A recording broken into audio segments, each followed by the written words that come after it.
Admissions open. Aram Public School PG to 8th. Free admission till 27 March to 10 April. Every Saturday, smart classes, quality education by qualified teachers which your child want. Located at अन्ना चौराहा highway city, Kanpur. Kanpur समाचार संवाददाता मनीष वर्मा के साथ रमेश अवस्थी के नामांकन में पहुंचे deputy CM Keshav Prasad Maurya. Kanpur Bharatiya Janata party के प्रत्याशी रमेश अवस्थी के नामांकन पर सम्मिलित हुए लोगों में कई बड़े नेता स्टेज पर दिखे और एक एक करके अपने भाषण से नरेंद्र मोदी का विकास कार्य बताया। एकत्रित हुई जनता ने भाषण को ध्यान से सुना और रमेश अवस्थी को साधुवाद दिया, लेकिन इतनी भीड़ में कहीं पर विवाद भी दिखा और कहीं पर छुटपुट कहा सुनी भी दिखी।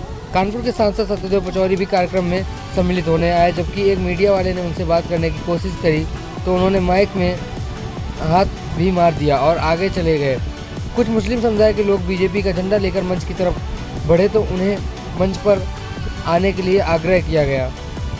वहीं कुछ नौजवान गर्म खून वाले गले में बीजेपी का झंडा डाले आपस में नोक-झोंक करते दिखे। क्या ऐसे ही देश का विकास होगा? यह एक विचार वाली बात है, क्योंकि नेता चाहे जैसा हो, जिस पार्टी का हो, अगर उसे एक दूसरे का सहयोग और मान सम्मान करना होगा तभी देश आगे बढ़ेगा। यह विचार करने वाली बात है।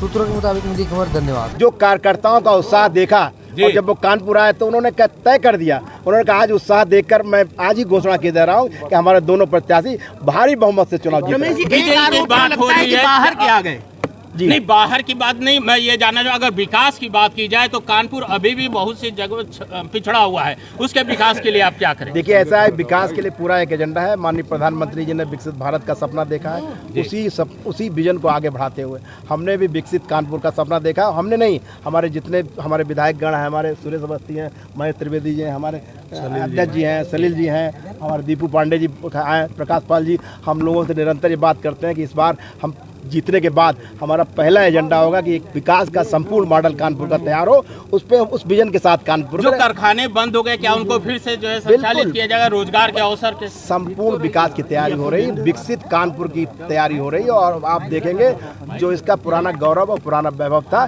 ये लौटेगा, आपको आगे देखने को। रमेश, अभी उप मुख्यमंत्री जो कह गए उस पर पीडीए के आलोक मिश्रा जी भी भर के गए पर्चा। उन्होंने कहा मेरे यहाँ से कोई भी बाहर का व्यक्ति नहीं चुनाव लड़ने आया। ये आरोप क्यों लग रहा है आपसे? आपने पूछा नहीं कि मैंने पूछा, लेकिन आपका राहुल गांधी के लिए नहीं पूछा कि कहाँ के लड़ा, कि राहुल गांधी का क्या पलट है? देखिए ऐसा उसके लिए पलट है। हमारे तमाम पत्रकार साथी यहाँ खड़े हुए, लगभग 20 साल से हम आपके संपर्क में हैं, लगातार यहीं पे मैं रहता हूँ, यहीं मेरा मकान है, यहीं मेरा आधार कार्ड, यहीं मेरा वोटर, यहीं मेरे बच्चे पढ़े हुए हैं। तो फिर बाहरी की परिवार क्या है? क्योंकि उनकी हताशा है, वो जान रहा है कि हम चुनाव हार चुके हैं, तो कोई मुद्दा नहीं है उनके पास। वो कह रहे गाय गंगा गौरी कहते हैं लेकिन करते नहीं, और वो करते हैं।